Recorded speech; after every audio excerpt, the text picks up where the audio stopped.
There's no intro this week. Yes, there is. What are we doing? I'm looking at the videos.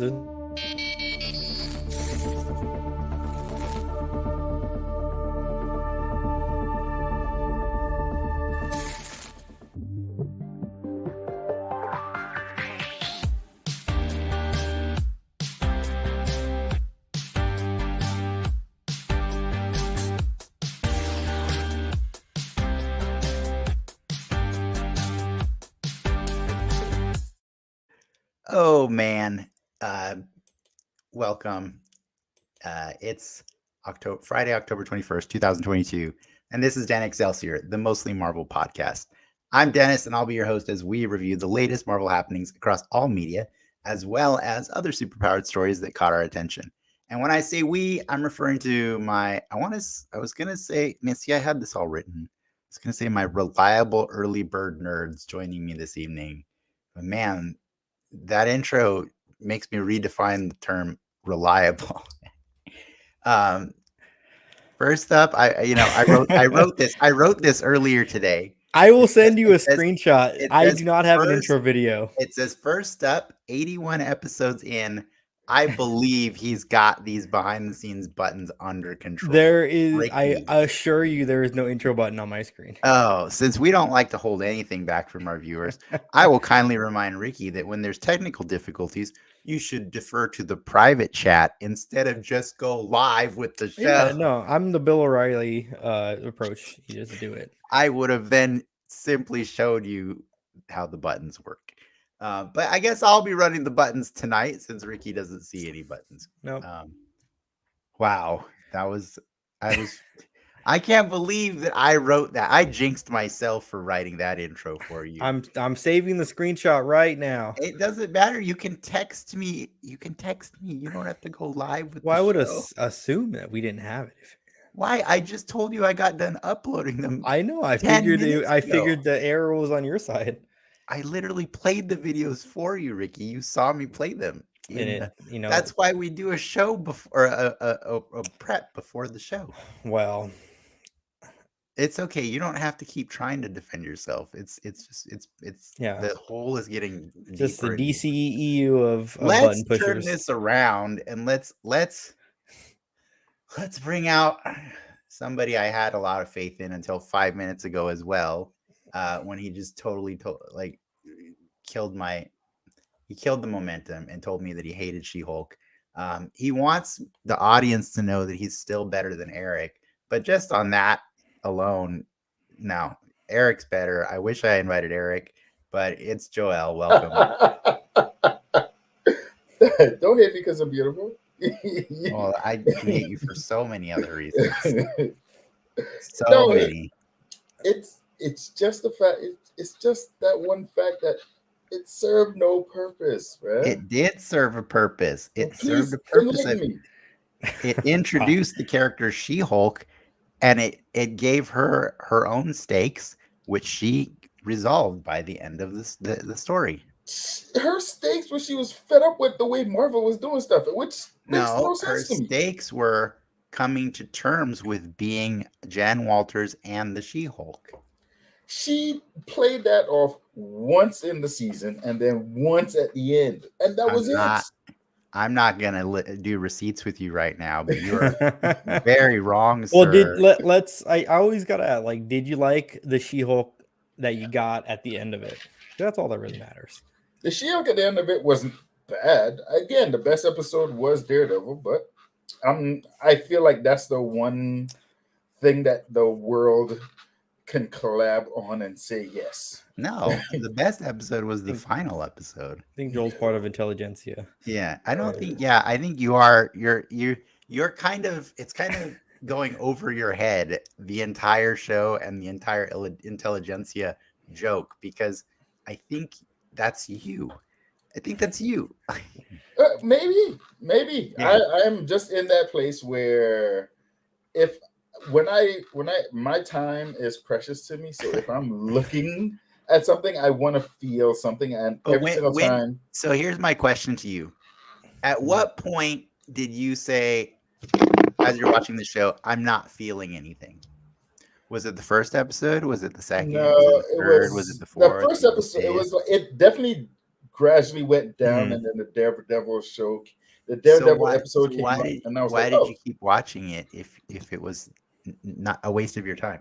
hope, hope, hope that they were gonna that me doing whatever, me watching whatever I was watching was going to like come like I thought they were gonna be a lot more clever than it came off to me. Now again, to I some think they were people, clever, and I think you didn't get the to jokes. some, yeah, you're right, and the joke doesn't always. Not everybody gets the joke. Ask Dave Chappelle. Not everybody gets the joke. So We're doubling down right now. I'm just saying, it's like sometimes it's funny to some people, sometimes it's not. And in my mind, I was like, maybe I was looking for the traditional comedian, and I got the comedian that was like, You got Carrot trying Top. to- yeah, I got Carrot Top. You got Ally McBeal. That is not Carrot Top. bro. No, Ally McBeal was not. And by the way, Carrot Top is an incredibly clever comedian. Like he can Yes. play to a wide range of audience without people even realizing how wide of a range of audience. The funny thing is, I can actually agree with that because they ain't gonna give residency to somebody in Vegas that Exactly. doesn't have a wide range Carrot of Top. comedy. Carrot to Top puts on a show, man. I'm not saying he's better or worse than She-Hulk. I'm just saying it's not a good comparison. I think He's as buff as She-Hulk. almost. He's almost.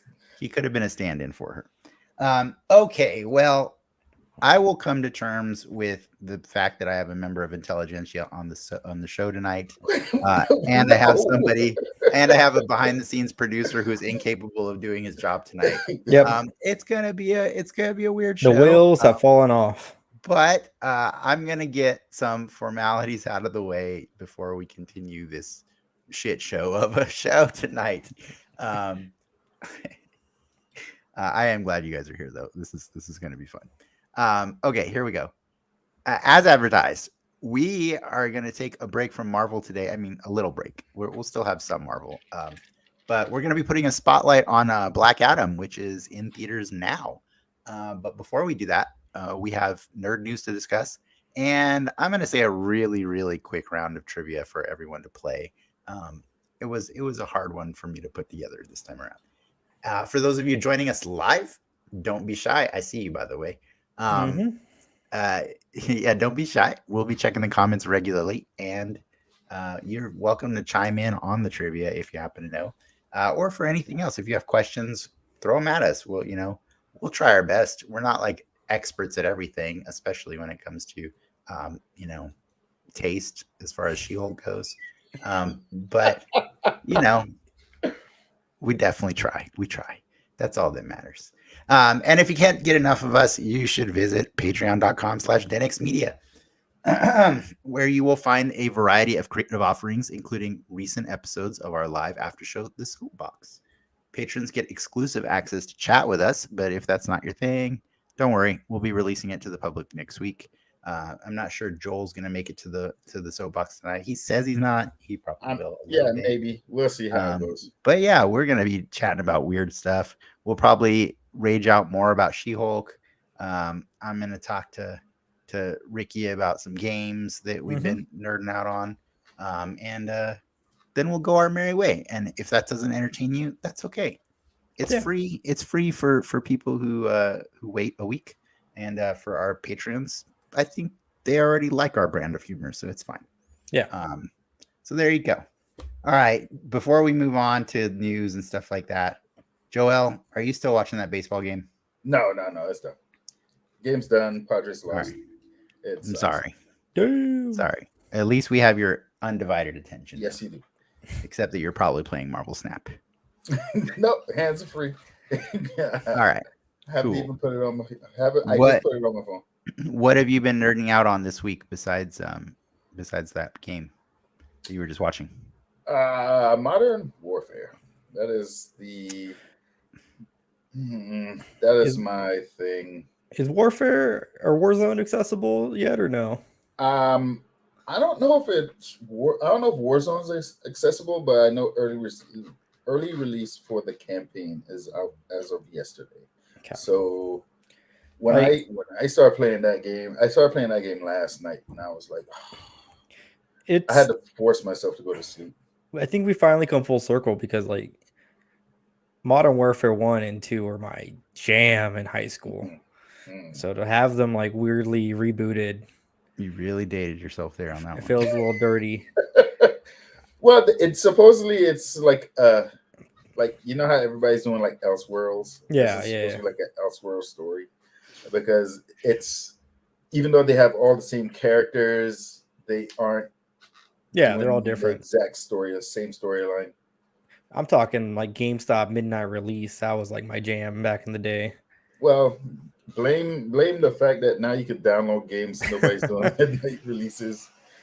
Yeah, Well, it's still a midnight release. It's just midnight New York.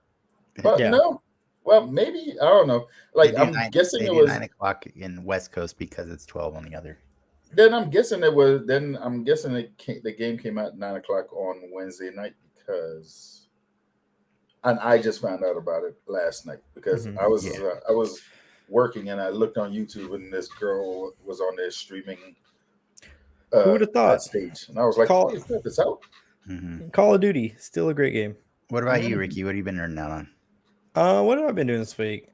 I'm trying to catch up on Andor, so I caught up on the last episode. I'm short this week's episode though. I freaking love that show so much. Andor's good. I saw Lil Nas X in concert. Holy shit, that man puts on a show For $6. for $6. That Wait, was probably what? the best concert I've ever seen. You paid $6 for a concert where you're in like nosebleed seats, or how? It Where was was it was at the YouTube Theater at SoFi Stadium. So it's Where really is- tiny. So the Charger Stadium, the football stadium, Oh, there's really? a theater in the stadium, like a regular theater. Did not know that. It's a tiny venue, and then yeah, he did like a solid hour show, all the songs you want, all the costumes you want. Wait, and the show and the ticket were $6. Yeah, so I was browsing. I always like on every week I browse tickets to see what's happening in the LA area, and I saw Lil Nas X tickets for the low price of $6, and I'm like, this can't be real. And sure enough, they were, and I bought them, and I went to the show.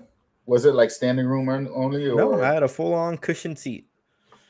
was it all the way in the back? Like I'm trying to figure out the $6. It's a very small arena. Like it's smaller than like the Civic Center in San Diego. It's because like half, Lil Nas X, you would think he would be able to command more than right, $6. and it wasn't even sold out. I mean, I think other factors that kind of had to play in that, but definitely worth the worth the money. So, also, I didn't know he's like a League of Legends like sponsor now. So there was a bunch of League of Legends shit in his show. That's pretty cool. So Wait, with it not being sold, was there a lot of like empty seats? Like a lot of empty seats? it was about 7/8 full. That a good figure. Yeah, For every good. 3 seats that were filled, there was one empty one. 9/10. That is not how 7/8 works, just so you know. 7/8. Definitely not how Ricky is not great with the math there. There was empty seats. For $6, you would not expect there to be empty. You would think But it was for also- every 8 wait. seats, 7 of them were full. That Yeah. would probably be 7. Okay. Wait, hold on. So what day of the week was this stuff? This was Wednesday. Well, it was also a Wednesday night. Well, you did 2 shows. You did one on Wednesday, one on Thursday. I mean, This is Okay. like soapbox material at this point. you asked what I did this week. No, I know, And I I saw Lil Nas It's- X in concert. I'm blaming For Joel. for this $6, I got I'm to only see asking- Old Town Road live, and that was. I'm worth only it for asking me. questions because it's just confusing hearing Lil Nas X and $6. Again, I was in shock. confused. I got the And- pictures to prove it.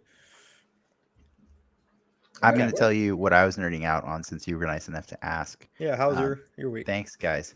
So, just a fun little story. I when it's October, I like to binge horror. Like I like to really binge horror, like as much as I can. It has been hard because 2 years ago I had a subscription to Shudder, and I watched everything, like everything that was ever recommended to me. And so lately, there's just very few things I haven't seen.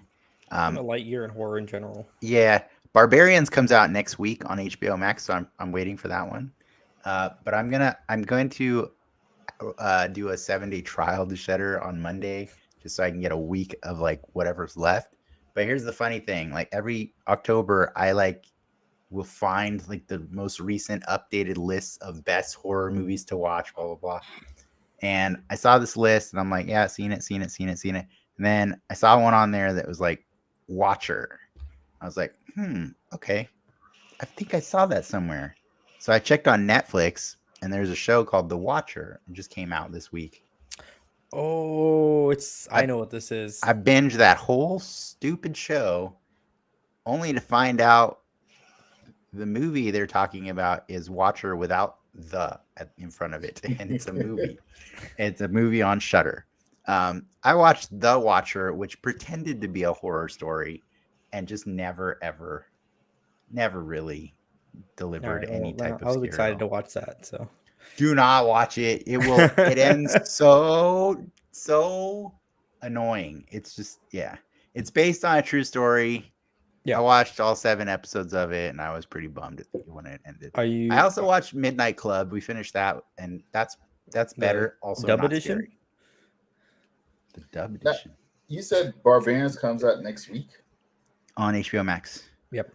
I'm not gonna lie, I'm a little iffy on that movie, and the only reason why everybody says everybody I've talked to who have watched it said it is a phenomenal movie, and it intrigues me because I really want. What do you got against Justin Long? I have nothing against Justin Long. What I have, it's the essence of whoever did the marketing for that movie did it so well. Made me not want to watch the movie. And you're gonna watch it. You're gonna watch it. You just got done telling me you watched 9 episodes of She-Hulk, even though you hated it. You're gonna watch Barbarians. You're gonna watch it. When I saw the trailer and I saw woman, dark street, knock door, open door, realizes they double booked it. Airbnb. It's the intelligentsia ass review right here. Everything goes downhill from there, and I'm just like the whole time watching the trailer, I was like, "No." I'm gonna edit that so that it just says "woman." Everything else went downhill from there, because that's what you sound like. Right No. It has nothing to do with the fact that it's a woman. It has something to do with the fact that the situation she was in. I put myself in that situation. I put myself in that situation. I was just like, no, can't do it. Cannot do it. Anyone watch Halloween Ends? Oh, nah. Why would we do that? Jason ended after the first Jason. That's not Jason. Halloween. Yeah, wait, it's Halloween. That's Michael Myers. Michael Myers. Mike Myers ended after the first Mike Myers. Not Mike Myers. That's Austin Powers. Michael Myers. You would think we were talking about the same person. Well, I've pretended to be interested in you guys long enough. Let's do the news. All right.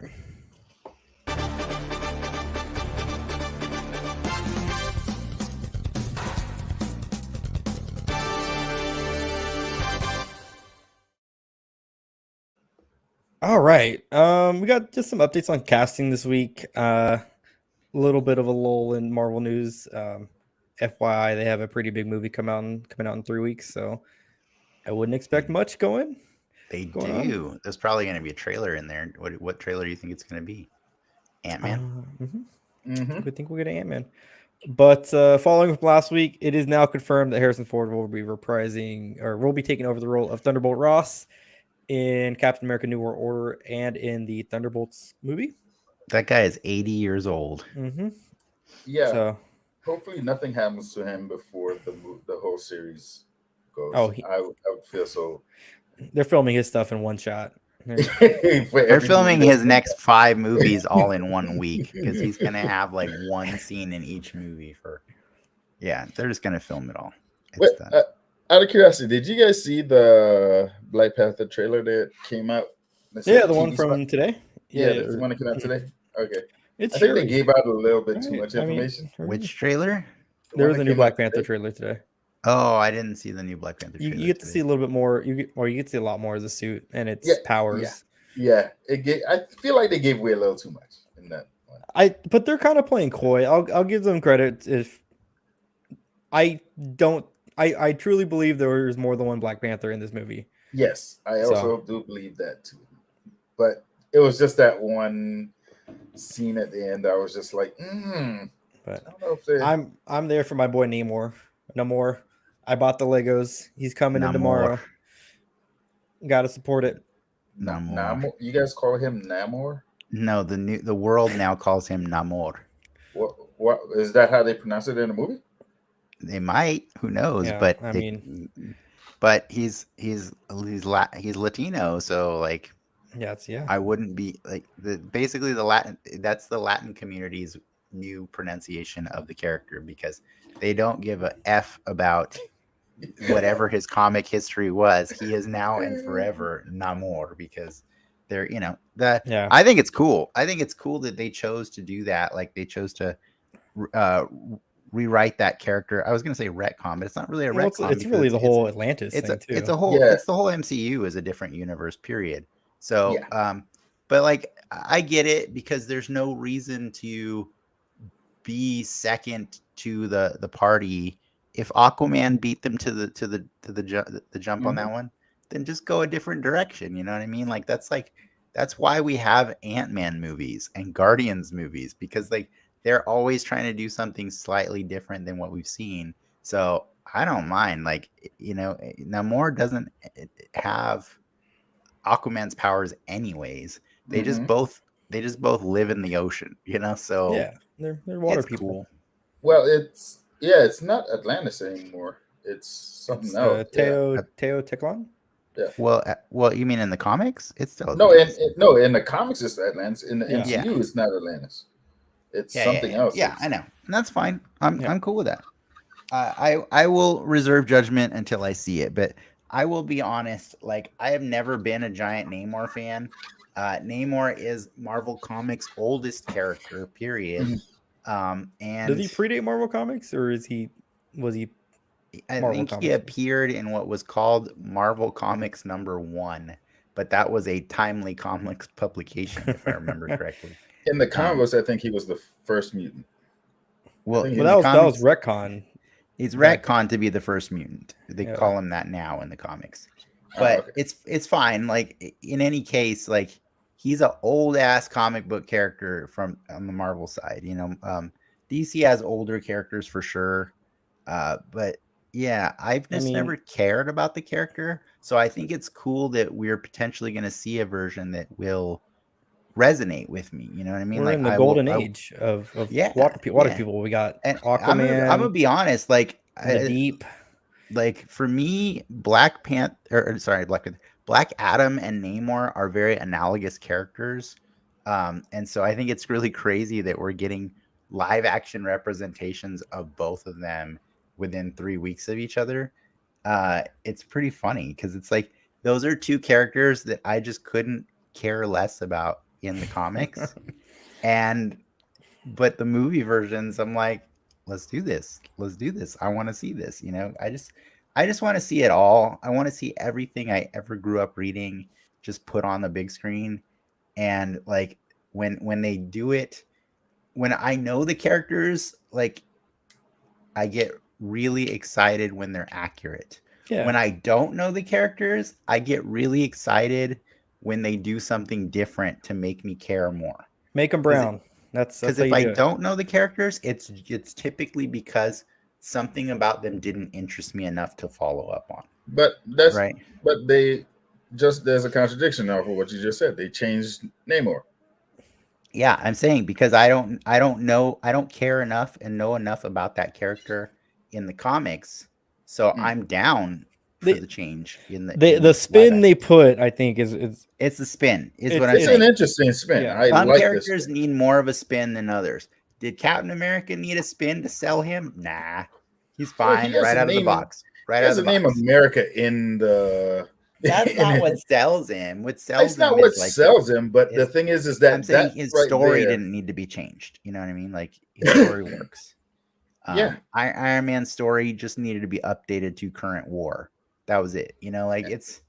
But some characters need a little bit more touch-ups than others. Like Ant-Man got a lot more of a treatment than other characters did. Yeah. Because you need to make them spicier, sometimes. Gonna make him funny.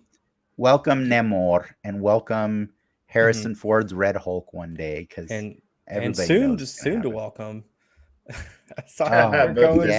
Mephisto. This is still a rumor, but it's been churning and churning and churning. Well, Harrison Ford was a rumor a week ago too. Yeah, so this is taking place of the Harrison Ford rumor, as Sacha Baron Cohen is going to be playing Mephisto in the Ironheart Disney Plus show. And going forward. I don't quite understand how he fits in with Ironheart.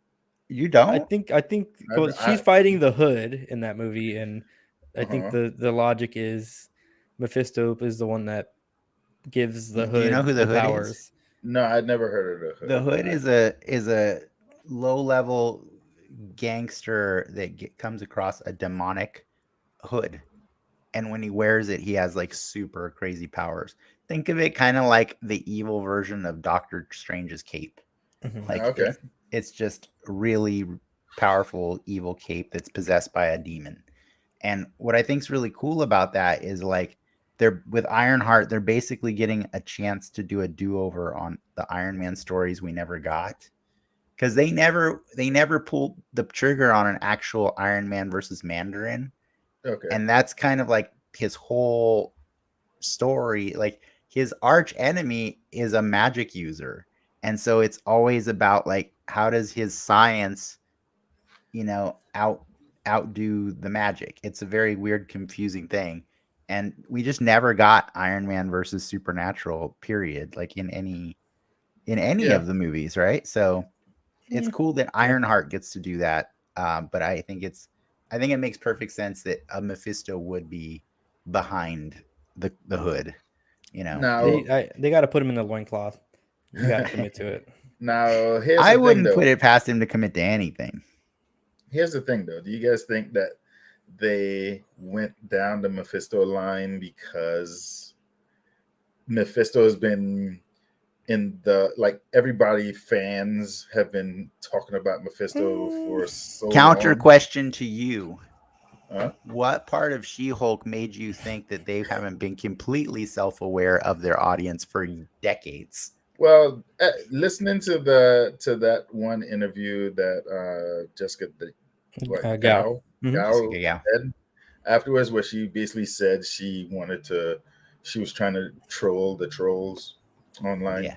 That basically just said she was thinking about most of this stuff before the show even started. I think I think they all are. All the writers have been paying attention to everything. It's just the turnaround time is a lot slower, right? So like when people watch every movie that came after Endgame and they start getting gripes about all these movies are the third act's always the same, blah blah blah blah blah. Like I mean, they were all the same before Endgame too. It's just everybody really liked how Endgame played out. So they're willing to forgive everything pre-Endgame. But that's the thing, though. There's a difference between it all just being the same and it all being the same that built to something bigger. And that kind of what made we don't know what this is building to yet, and that's the problem. Yeah, and the thing is that we don't know what it's building to, and they're not even giving us an inkling of what it's building to. So all we have is this until we find out they've been giving us an inkling the entire time. It's like you're already on the train. Like, no one's gonna hop off now. I was listening to this podcast earlier this week, and they were talking about She-Hulk, and they were like, the difference between the problem with Marvel, and I somewhat agree with it. Everybody's got an idea of what the problem with Marvel is. And I'm just going off of what they had said on. I forgot what podcast I was listening to, but they said it, and I remember when they said it, I was just like, okay, there's some truth to that. And they were saying like the problem with Marvel is that they built this whole world that basically you watch one thing makes you want to watch the next one because the next one has something crucial for something else, and then so it makes you keep on wanting to watch it even if you don't like it. But this phase basically it feels like they're just trying to throw new things at you, but they're not giving you they're not giving you any straws to grasp at. And so you're looking at these things as individual things. And when you look at it as individual things, you see all the flaws that used to happen, but now you're just seeing them as a whole without having those straws to grasp at, to basically say, like, well, this means this and this means that, and this is going to build to this. You don't have any of that now. And not only that, if you miss one thing and it turns out that it all builds to something, you missed the whole flow of the thing because you didn't want to watch it because you didn't like the way it was going. That's kind of one of the reasons why I kept on watching She-Hulk, because I was like, okay, is something gonna happen that's gonna make me go like, well, hey, this. Yeah, you got Scar. That was your nugget. I will agree to a point that they train people. They put a secret sauce in there that makes people want to keep coming back. But like the reality is, like, they have always just been applying their comic book business sense to the movie industry, and it's hilarious all the time because like everybody's always got analysis of like how do they do this, why are these other people not successful at trying to build their own universes and stuff like that. And it's because they're not looking at it as simply as Marvel is, which is just everything that we did in the comics, we just do it now in movie form. Exactly. Which is just keep making as many different movies and shows that appeal to a wide net of people. And some people are going to watch all of them. Some people are just going to watch the ones they want to watch. But like at the end of the day, we want to make sure that every few years we have a big event that reminds people of all these other characters that we have. It's like you go to McDonald's and they have something for everybody. You got a salad on there, you got a McFlurry on there, you got a Big Mac, double quarter pounder. But every now and then the McRib comes by, and that's what unites everybody. I don't know how you can. I've never had a McRib in my life. McRibs suck. I'm sorry. I'm probably gonna get. No. This fell apart so bad. Let's talk about toys. This fell apart so bad. Don't hurt my McRib. Dennis, who's this toy and why should I care? Oh, did that just get announced today? Oh, that got announced yesterday, didn't that? Yeah, you didn't put it in there. Sorry. Well, good job, Ricky. You got one. You know what? Even without seeing the post, I know exactly who this is. This is a Reaver. I'm trying to. What is his name? He's handsome. Pretty boy. Pretty boy. Thank you. I was gonna say handsome something. I was thinking of Handsome Jack from Borderlands.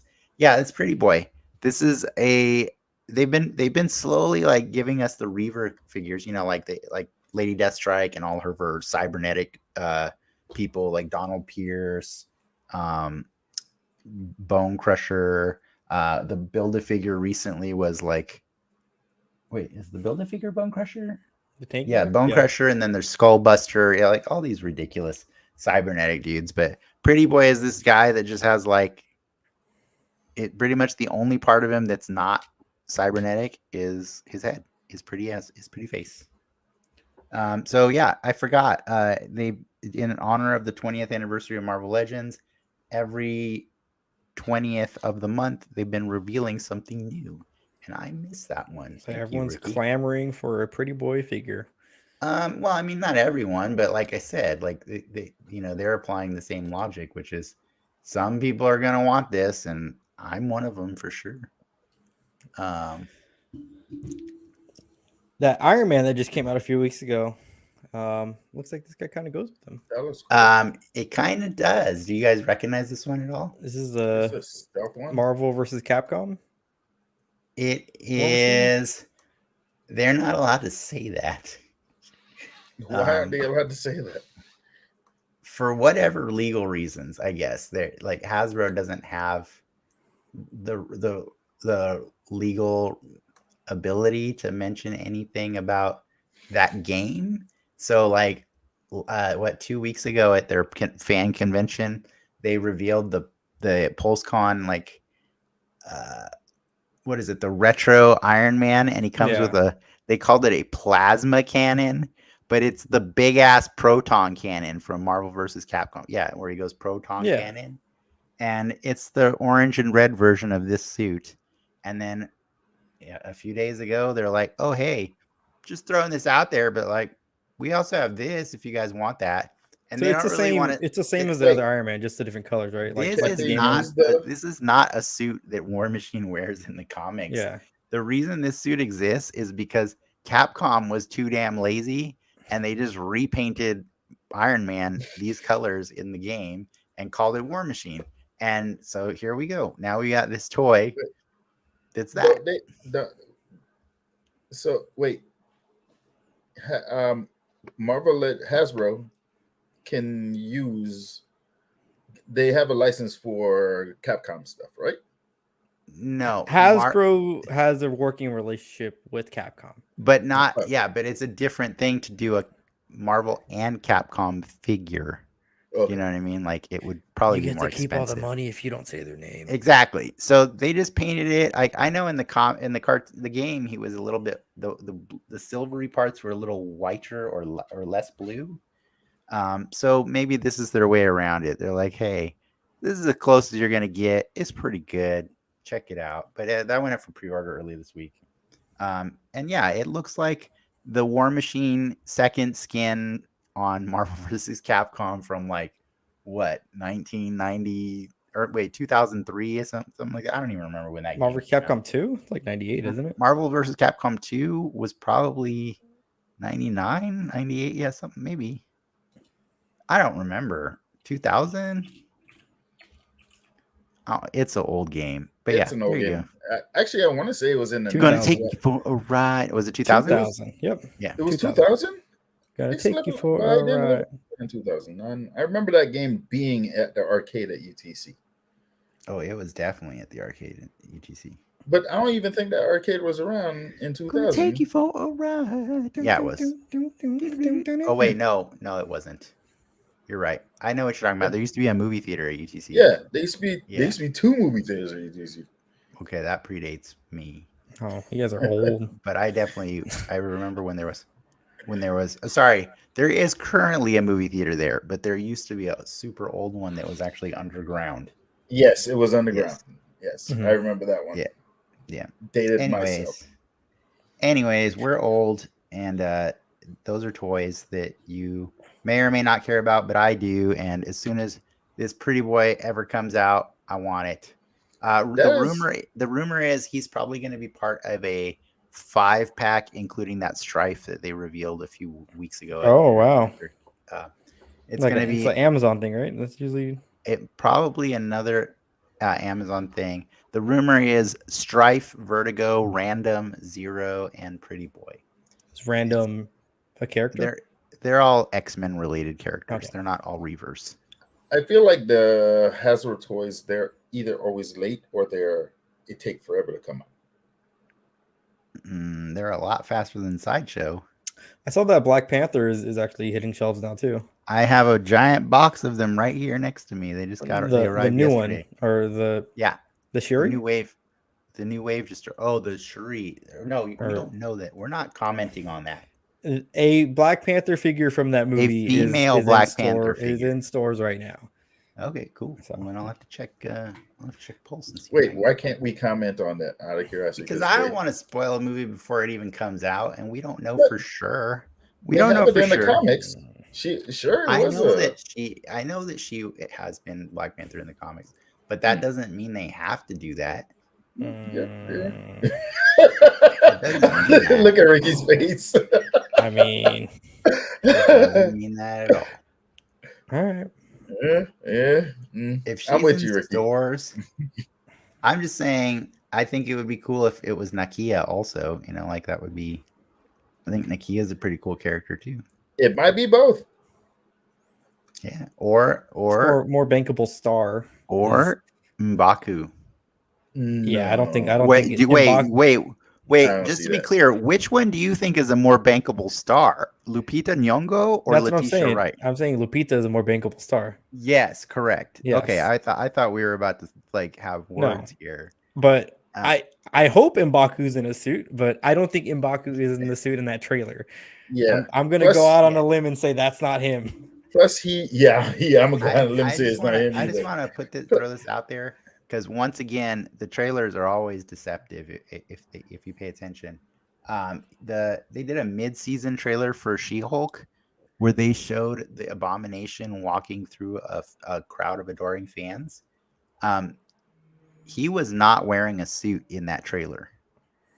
And it's pretty funny that in the finale of the show, they full on CG'd a suit onto him Well, they I'm also just- did that scene where she jumps in. The background, they added a lot more stuff for the. Yeah, I'm just saying Marvel likes to play with variations of scenes in the trailers, and then Yeah, but I don't think they're gonna do like a whole scene and redo a whole scene that they put in the trailer. Like I want to say redo. It's like there's this one scene in the trailer came out today that I was like, it's pretty definitive of something, and I was like, ooh. well, I'll see. Well, I'll watch it later.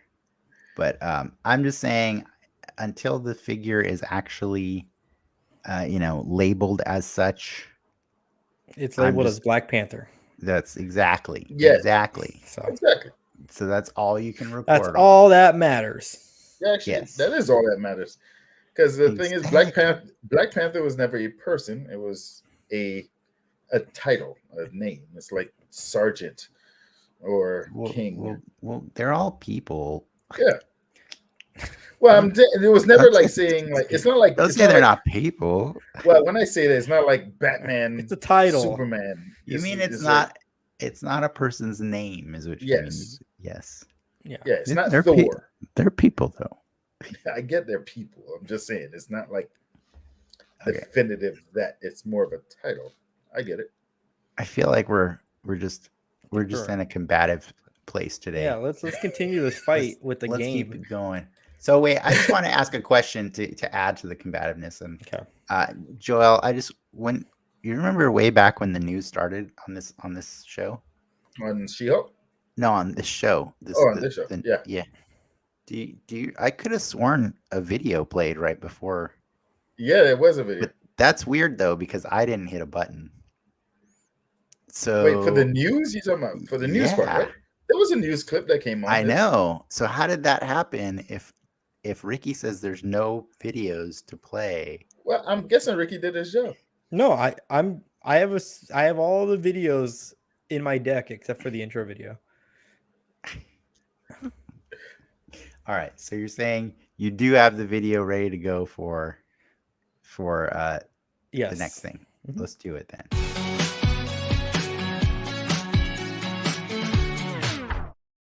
Awesome. Well done. I wonder if you have the spotlight video for today. I do. Everyone except for the intro. That's so weird. All right. So I tried. I mean, I was busy doing a lot of stuff today. Like full disclosure for the audience. The existence of today's episode was kind of up in the air until I think last night. We weren't sure if we were going to do this show because it was kind of a big ask to get people to go see the movie yesterday and then be ready to talk today. And I know it kind of, it alienates a lot of people. Like people can't watch this until later because they don't want to spoil the movie and stuff like that. I get it. Unless you're Ricky and don't care about spoilers. But so, I asked a few people and it was like, oh, busy. And Joel was one of the first ones I asked, but I asked him actually earlier in the week, but he's like, I'll get back to you on Thursday. Well, I was supposed to go hang out with somebody tonight, but he didn't end up. He ended up changing plans on me. So he changed plans on me yesterday. So I was like, well, you asked, so I have nothing else to do. So sure, why not? So that was my long roundabout way of saying I didn't put a lot of time into creating a trivia because I wasn't sure we were going to have a show. So with that said, I just thought I would peruse the Black Adam wiki page and try and find some questions that you guys may or may not be able to answer. Ooh, No. This is gonna be bad. this might be bad.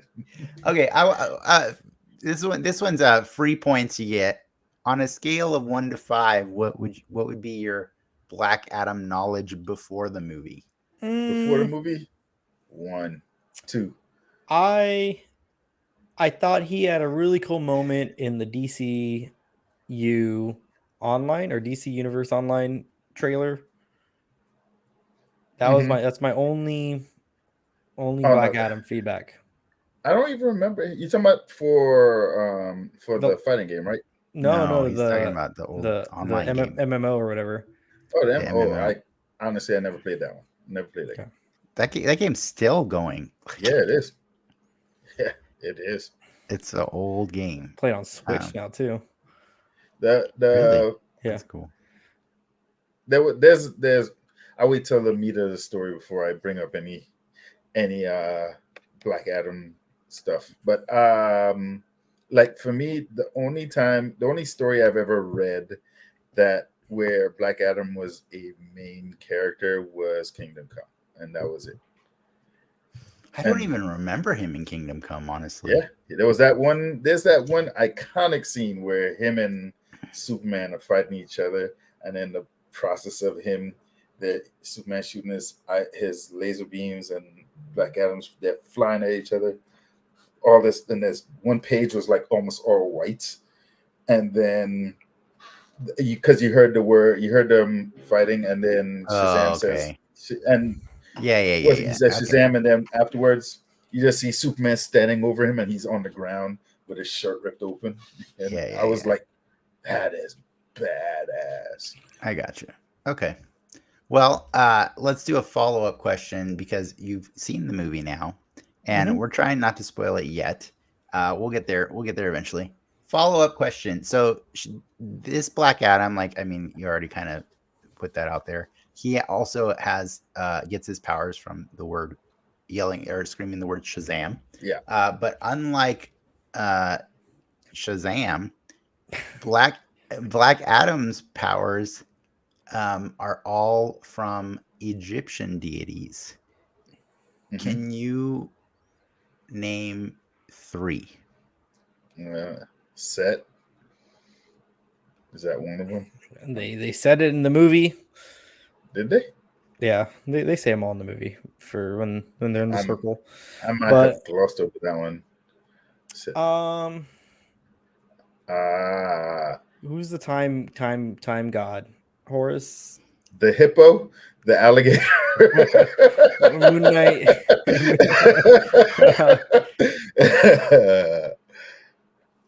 No, I can't name 3. I can't name 3. All right, fine. He's got the stamina of Shu. He's got the speed of Horus. Good job, Ricky. Yeah. He's got the strength of Amun, the wisdom of Zehuti, the power of Aten, and the courage of Mehen.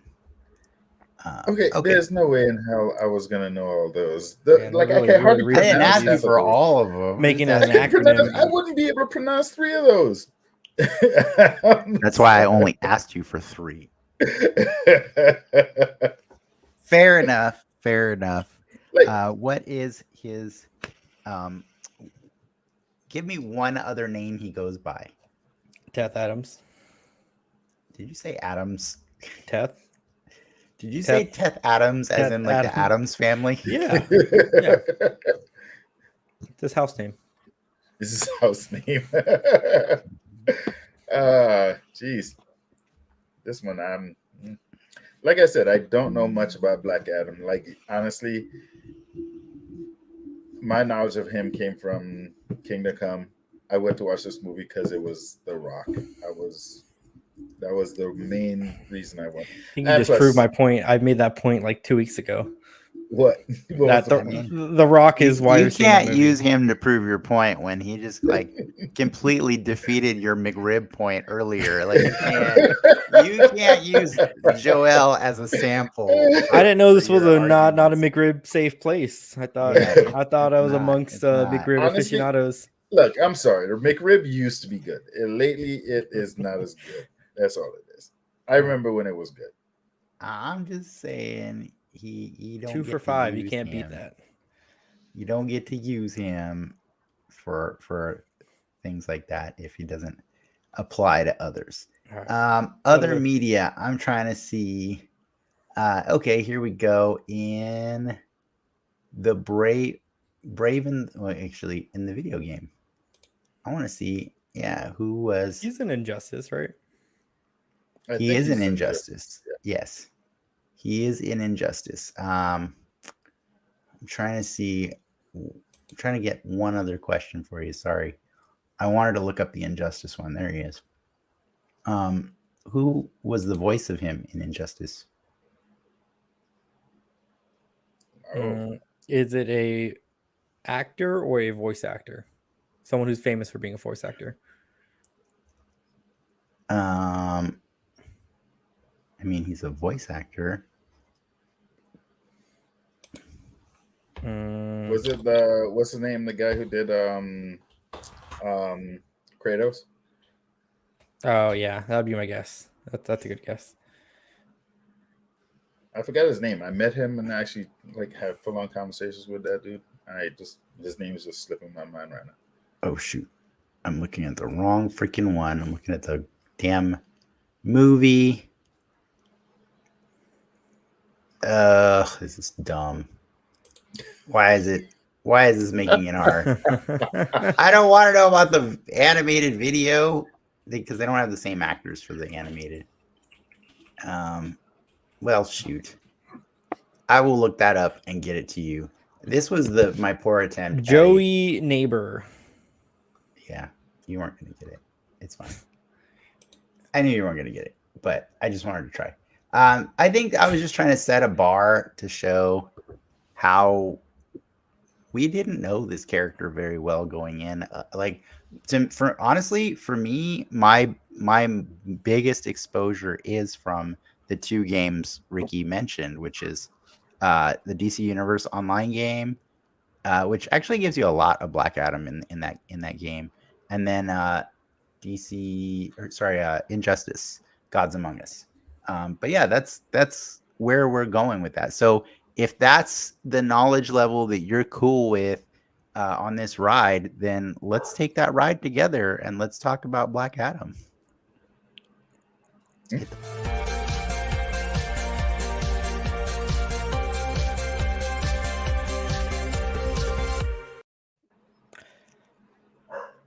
Black Adam. It looked like you had something important to say. I mean, I think I want to just get a baseline. Hold on a second before you do that. Like, I want to give. So we always do spoiler warning, but like I feel bad about this one because literally, this movie is like officially in theaters like less than a day. What we're doing. It's what we're gonna do with the Black Panther 2. No, I know. But what I'm saying is, why don't we give people who came here just to hear what our thoughts were before we spoil everything? Let's just give a recommendation, like for each of us. Joel, you can go first. Like a score, or you can tell people, should they wait till it's on HBO Max or should they go see it in theaters? Okay. Did you like it? Okay, here's the thing. Did I like it? It wasn't bad. It was okay. It was a good, entertaining popcorn film. For me, I feel that the DCU needs to be like reinvigorated. This needs to be juiced up. And honestly, for me, where the story led, where it led to, I should say, I could see that being the spark that DCU needs. But I don't know how they would get there because technically they aren't using Affleck's not Batman anymore. What's the name? Flash. You can do this without going down the list of other movies. I'm just saying. Did you like the movie, and what was your score? Did I like it? Yeah, it was. I'd give it like a 6. It's like it's better than average. But it's like this is a good way of explaining how I feel about this movie. I watched this review about it the other day, and the guy, his score for it was it's a good movie if you're drunk, and I actually like that because that to me I was just like, yeah, it's pretty true. If you once I watched it, I was like, this would have been really good movie if I was drunk, but I would watch it sober, so I was like, it's okay. All right, Ricky, All what right. about you? It's like a blooming onion of a movie. It's always fun when you get it. But so like let me front it back. I'll stick with the food. Aquaman was the blooming onion of the DCEU. Why can nobody just give a review? It was good without going to the other movies. I liked it. I didn't like love it, but Shazam or Black Adam was like the Texas Roadhouse equivalent of a blooming onion because it's the same company, but it just doesn't hit different. It hits different when it's not Oh my at god, Outback. you guys! So it's essentially the same. The things as I have like to an parse Aquaman, out of your like, but just not as good for arbitrary reasons. wow. Okay, All right, But it's worth watching. It's worth and watching. so for anybody tuning in who really wanted to know what I thought, I freaking love this movie. I give it an 8 out of 10. I thought the Wow. world building was some of the best they've done in the DC universe in a long time. I think they put a lot of heavy lifting on this movie to actually rebuild a universe from the scraps of all the shit that's come before it. I think it does a really good job of cherry picking the best things from the most successful parts of the franchise in the last recent years, and they lean into them. And like, honestly, yeah, I was inebriated when I saw this movie. I shed a tear at one point. I shed a tear because there was so much awesome DC-ness going on in one scene that just, I was like, this is all I've wanted. This is all I've wanted. All I've wanted for so long. I don't know if I can say that Black Adam was my favorite part of that movie. I liked I really liked the other parts of that movie that weren't Black Adam. What? Actually, my favorite part of that movie was Adam Smasher. I actually thought he was actually really. That's fine. Now we're gonna get into the spoilers. Yeah, let's get it in. Because so here you go. I tried, guys. I tried to wrangle these two. It's hard. It's hard to get them to follow directions. I mean, it's an okay movie. It's not anybody bad. who's been watching since the beginning of this episode knows it's hard to get them to follow directions. But here we go. We're gonna do a spoiler warning. If you haven't watched it already, at this point, please turn away and come back when you have. This is a passing grade of a movie. You can thank us later, and then anybody choosing to ignore that warning, here's the brief synopsis.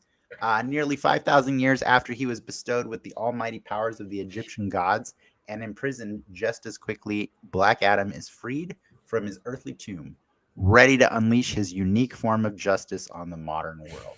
All right, guys, have at it. Do whatever spoiler stuff you want.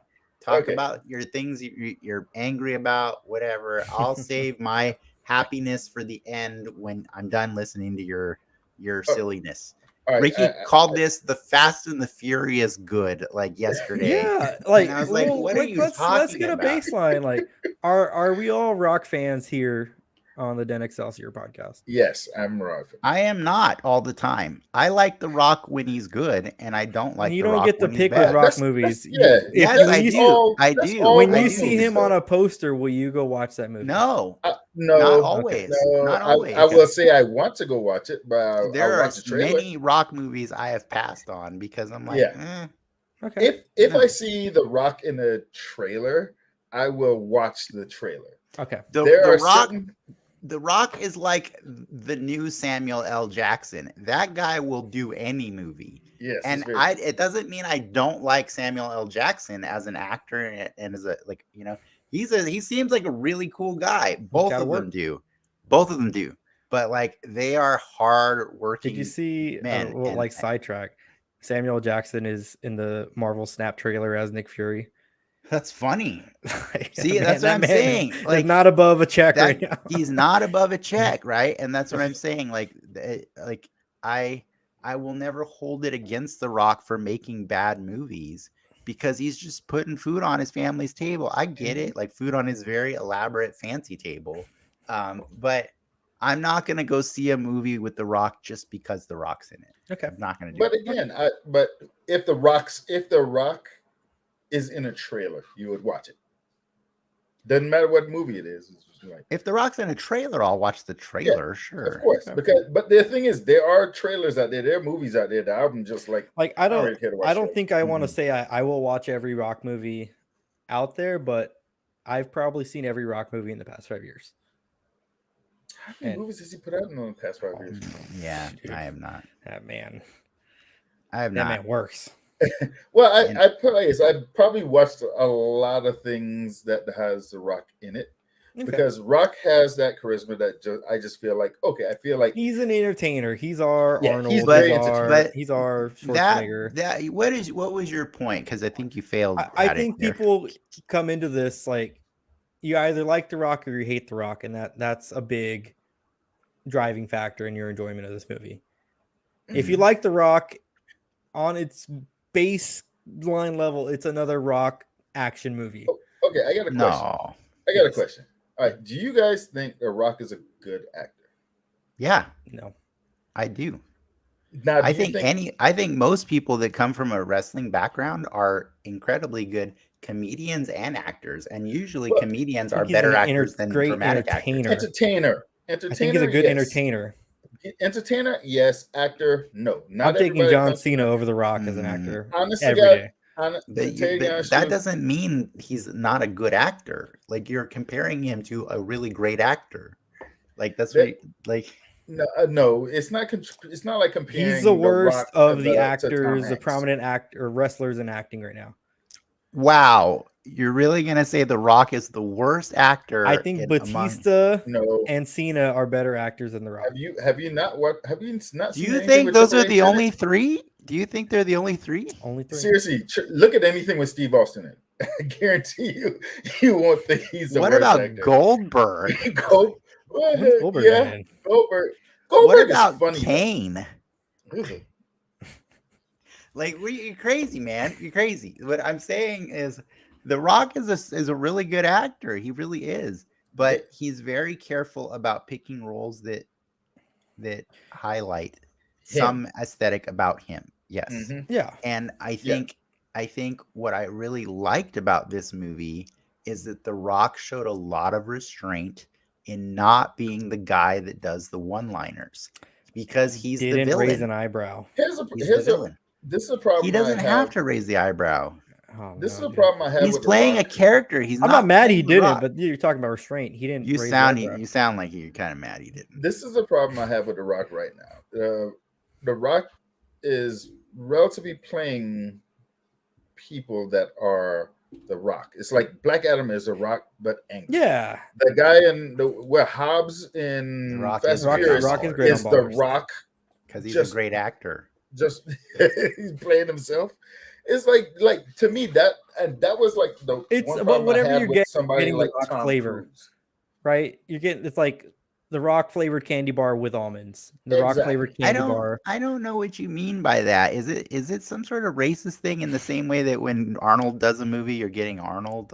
Yes, it's the exact same thing. It's the same thing as Arnold, Tom Cruise. I think he has a lot more range than Arnold. He has a different voice than Arnold. Arnold can't get away. Arnold cannot get away from.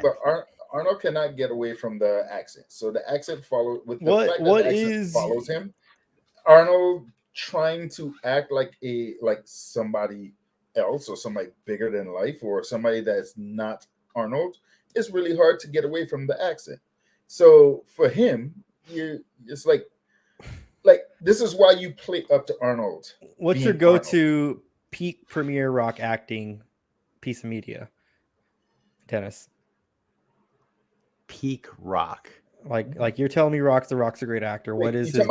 Honestly, his first performance on Saturday Night Live is just one of the best things I've ever seen him do. It was amazing. That was funny. The Superman was. Oh my God! Yeah, every skit in that episode was just the best thing ever. But I mean, I'd have to look up his movies because I don't even remember all of his movies, dude. To tell you the honest truth, my favorite Rock movie is Jumanji, and the reason it's because he doesn't play The Rock. He's supposed to play a pussy. They're all great in Jumanji. It's an ensemble. That movie's a cheat code.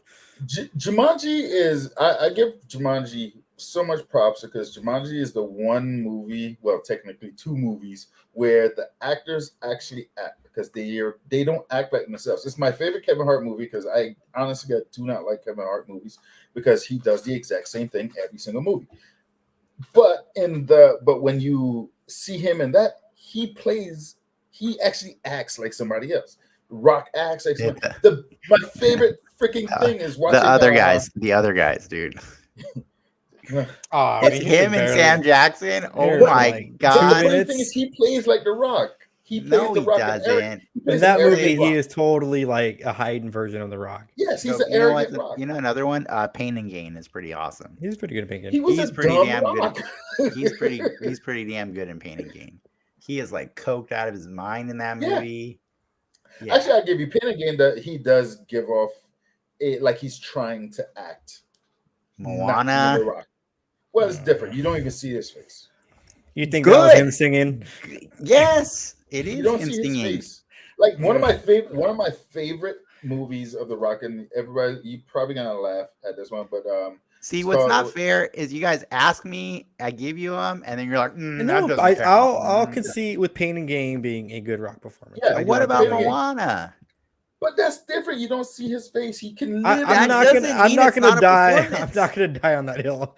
Yeah, I think he's fine in Moana, but I do think he's playing The Rock in Moana. I don't think he's acting in Moana. Yes, I think you just want to put The Rock in a box and say he puts himself in a box. No, I don't think he does. That man knows he knows. I don't think where he's comfortable. Yeah, he knows where he's comfortable, where his comfort level is, and he doesn't venture off from his comfort level.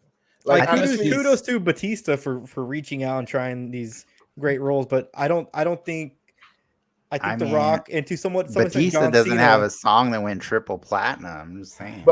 But again, Batista actually tries to act. Yeah, Batista tries to be silent in most of his movies. Okay, he still tries. He doesn't talk a lot. Well, that's how he gets away. Let's loop this back. I think we all enjoy The Rock. Is where we're getting. Yes, we do enjoy The Rock. Rock has charisma. He's a very good entertainer. I like him as an actor. I think I enjoy when he gives me new characters, and I think he did. I think he did in this movie, and I think that could be a fault. Or it could be a success depending on your look at it. Like I thought he took this character very seriously. This character comes from it's a pet project history of being a slave 5,000 years ago, and he's not going to have a great sense of humor because like he comes from a really dark origin, and I thought that was really cool that he starts the movie with a certain demeanor, but as the movie progresses, it's kind of like T2, right? Where like the Terminator starts as like a pretty stiff wooden like evil robot, but through the course of hanging out with the boy John Connor, he kind of learns how to be a little bit more human. Yeah, Terminator did a lot better though. I'm sorry, we got onto the whole boy thing. That boy was so annoying to me. I did not like the kid. I did not like that kid. That kid was so annoying to me. And I am not gonna lie, I like the mother, but the mother did so much reckless bullshit with being a freaking parent that I'm just like, why? Why are you doing this? Like, for instance, this was a gripe of mine.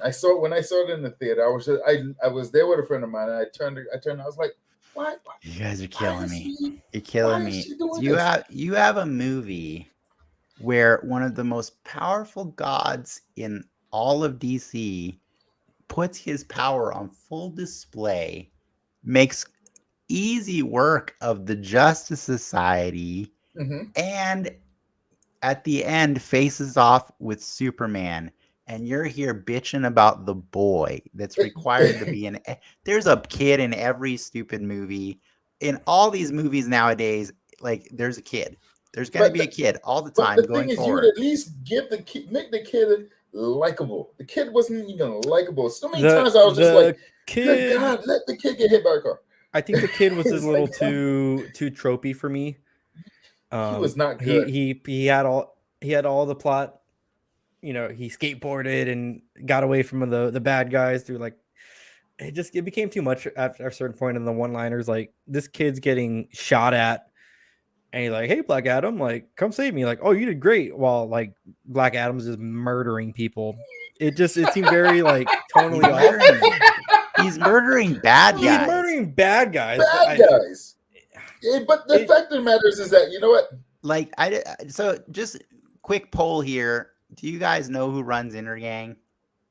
No. Actually, it's actually funny. I was watching something yesterday The about this. Sabak guy, right? It's like Lex Luthor, dude. Intergang is bad.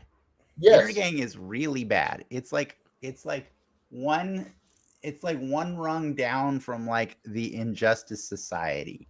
You know what I mean? Or the Injustice Gang. Like the Intergang are the lackeys of Lex Luthor and the Legion of Doom and all these people. So like they are bad. Like depending on your knowledge of DC, mileage will vary on how you feel about the reckless been violence. A nice little nugget to throw in there. Well, they don't like. That's what I'm saying. Their world building. They're planting seeds that they can build off of later. You know what I mean?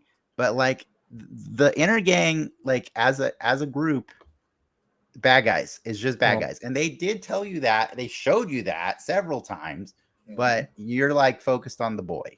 Yeah, I'm geeking out because I'm like, oh my god, how bad can they be if they're getting beat by a 10-year-old kid? You have to also understand. They didn't get beat by a 10-year-old kid, Ricky. You have to also understand. It's like if you're watching all this badass shit, and then all of a sudden this annoying kid keeps on pulling you out of the show or pulling you out the movie. It's kind of hard for you to be in the movie. I'll agree with it really did. Like, and I don't mind the kid's character and his purpose in the story. I just really didn't like some of the one-liners or even just his take on a lot of the things. Like it's because like it's with a very big contrast. Like Black Adam fucking shit up with the Justice Society, and people are like screaming and panicking and dying, and then this kid's like, "Yeah, go get him!" Like it just seemed very weird. Like the kid was here's a problem I had with that kid. Like, okay, I had a problem with a lot of things, but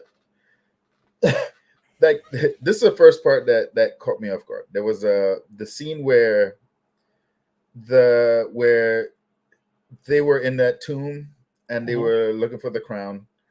They got the crown. All these bad guys came. And when the bad guys came, there was two things in that whole thing that I was just like, what the hell?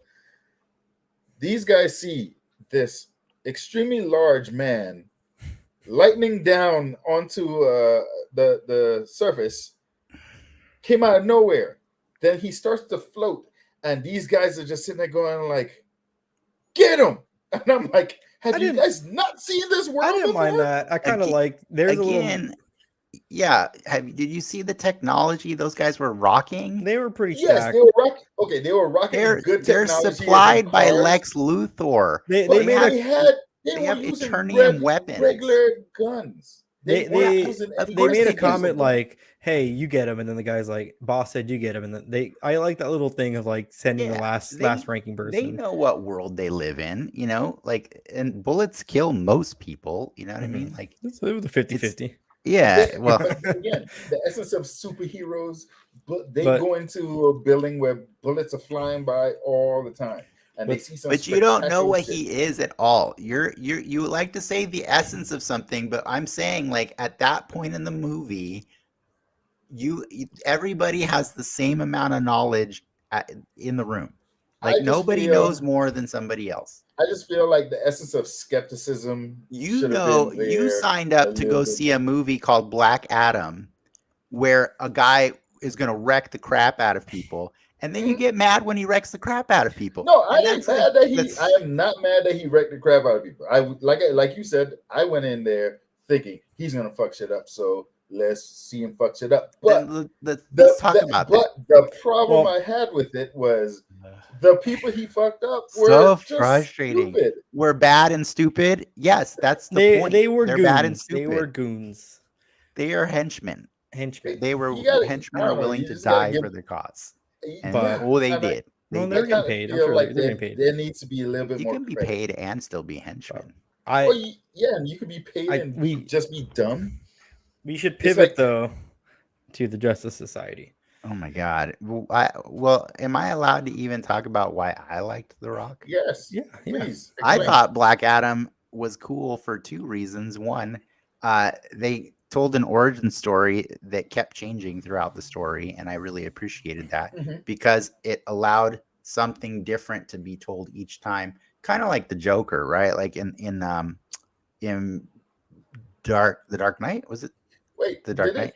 did it really go different, or did it evolve? Because It I it remember it it it evolved. it went different each time, a little bit, just a little bit. Sometimes they added more, sometimes like, and it wasn't for any fault of his. He wasn't ever lying. He just was not I adding. never said I was a hero. Yeah, exactly. He never like it's the history books have different versions of it, right? Like of his Mhm. story.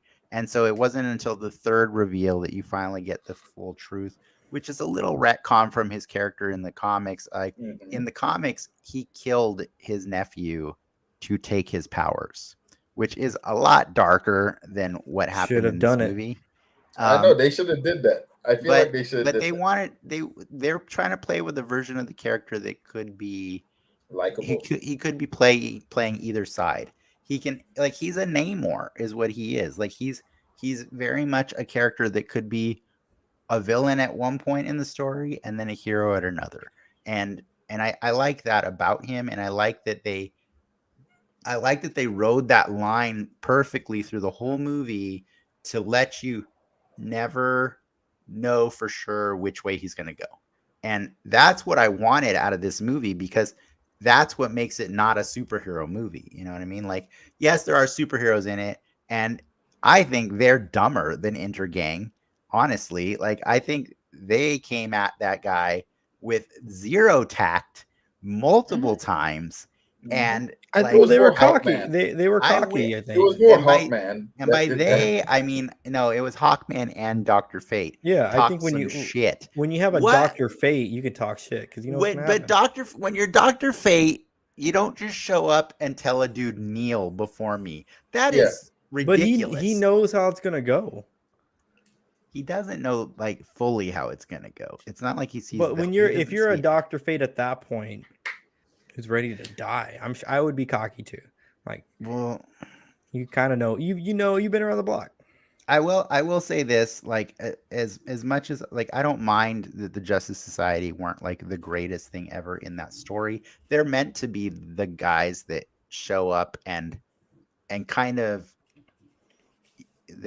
put this situation that's already boiling to a head, and they kind of set it off, right? Like that's their whole point is like they escalate things accidentally worse to the point where now he's like, well, I kind of do want to be a villain because these people suck. And I appreciate that. But I was really kind of, if we want to talk about gripes and things like that, like I understand that Amanda Waller is like one of the best things that the DCEU has going on. But just for clarification, Amanda Waller does not get to have the Justice Society and Justice League on speed dial as well. Like, kind of the whole point of the Justice League is that they're autonomous, and that's what scares people about them. Like that's kind of like the whole point of Kingdom Come, right? Wait. Like they have too much power and no Well, they oversight. don't. Well, the essence of Kingdom Come is they have too much power, but then the older people who have more restraint have to explain this harshly to the younger people who have zero restraint. Right, but what I'm saying is like Amanda Waller, her reach only goes so far. And Well, so it was a little weird for me that like she's telling the Justice Society what to go do, and then she's telling spoilers Superman what to go do. Like that was a bit much. Do I like the scenes that come after that? Yeah, sure. So I'll forgive it for now, but like I would just feel like I let the Suicide Squad be her territory. That's her domain. I think that Those are they the would. people she gets to do They whatever need a she Nick wants to do. Fury, right? Yeah, And they need a Nick Fury. She is not the Nick Fury. Like she is not. They need an evil Nick Fury. That's what she is. why can't she be more? Why are you putting a glass ceiling on Amanda Waller? I'm not putting a glass ceiling on her. She wants to saying command all the leagues and I'm saying societies. She can. part of her frustration in the comics is that she doesn't get to play with all the toys because there are some toys that just she can't control. You know what I Yeah. mean? Like Black Black Adam Adam. Well, that's the thing. and Superman. You know, Is she lived did? But that's the thing. Did she literally say she controls Superman? She said she called him a favor. Doesn't yeah, mean I know. You know, the semantics of it are very careful. So like, I'm not going to be Yeah. upset at that. But like, as far as the Justice Society goes, like you threw some weirdos at this problem, and those weirdos Well, I barely don't think resolved she this threw situation. him. She threw Hawkman at it, right? And then he's like, I got Fate, and I got these two other guys. Fair, I guess. We don't. okay. Yeah, I'm inferring things based on what I saw. Sure. Okay, Sure. can we at least agree on this one thing? That whole exposition dump, the Suicide Squad exposition dump that they did, where we have Dr. Fate, we have what's his Adam name? Smasher.